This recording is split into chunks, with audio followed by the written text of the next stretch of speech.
আসসালামু আলাইকুম দর্শক শ্রোতাবৃন্দ, আপনারা দেখছেন প্রচণ্ড বাতাস, বালু ঝড় বইছে। আপনারা দেখছেন আমাদের শীতলক্ষা নদীর ওই পার, অর্থাৎ আমি এখন দাঁড়িয়ে আছি গাজীপুর জেলার কালীগঞ্জ উপজেলা উত্তরসোম গ্রামের যে পাশটা রয়েছে নদীর ওই তীরে দাঁড়িয়ে আছি। অপর পাশটা হলো নরসিংদী জেলার পলাশ থানা। একে খান প্রজেক্টের যেই বালিগুলো রাখা আছে, প্রচণ্ড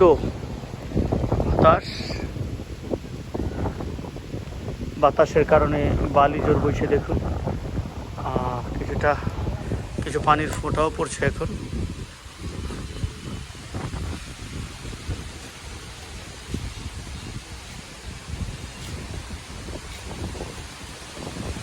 প্রচণ্ড বাতাস বইছে, নদীর পানি তো প্রচণ্ড ঢেউ।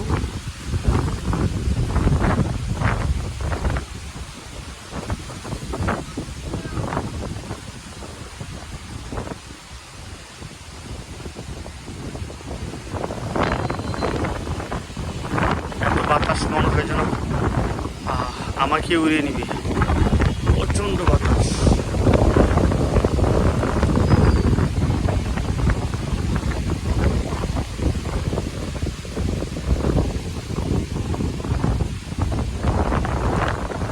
বৃষ্টি পড়ছে,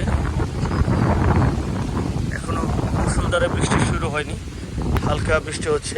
বৃষ্টি হওয়ার কারণে অনেক বালুগুলো পরিষ্কার হয়ে যাচ্ছে, এখন আর বালি দেখা যাচ্ছে না তেমন।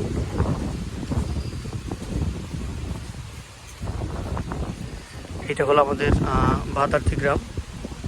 এটা হলো সেই ঐতিহাসিক বেলাই বিলের সাথে সংযুক্ত যে খাল। এই খালের যে অংশটুকু শীতলক্ষা নদীতে এসে মিশেছে, এই হলো সেই মিলনস্থল। শীতলক্ষা নদী এবং বেলাই বিলের খাল, বেলাই খালের মিলনস্থল। এই দিকে চলে গেছে আপনার নারায়ণগঞ্জের দিকে, আর এই দিকটা হলো আমাদের ঘোড়াশালের দিক, নদীর এই দিকটা। ধন্যবাদ আপনাদেরকে, দেখা হবে পরবর্তী অন্য কোনো ভিডিওতে। এতক্ষণ ভালো থাকবেন, সুস্থ থাকবেন, লাইক, কমেন্ট এবং শেয়ার করে আমাদের সাথে থাকবেন। আসসালামু আলাইকুম রহমতুল্লাহ।